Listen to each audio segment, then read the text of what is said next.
Le gaz asphyxiant a-t-il fait sa réapparition dans le conflit syrien?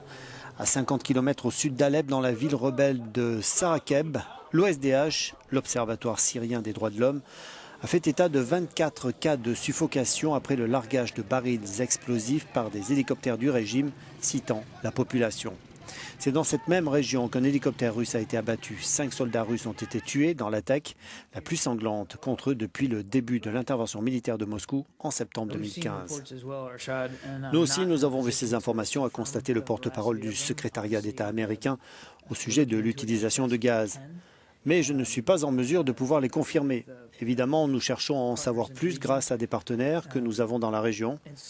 Et si c'est vrai, mais je n'ai pas dit que cela l'était, si c'est vrai donc, ce serait extrêmement grave.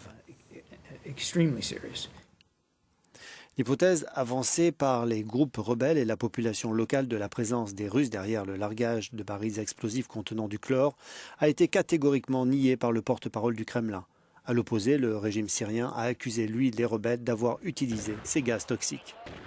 La bataille d'Alep est une bataille de la dernière chance pour les rebelles assiégés.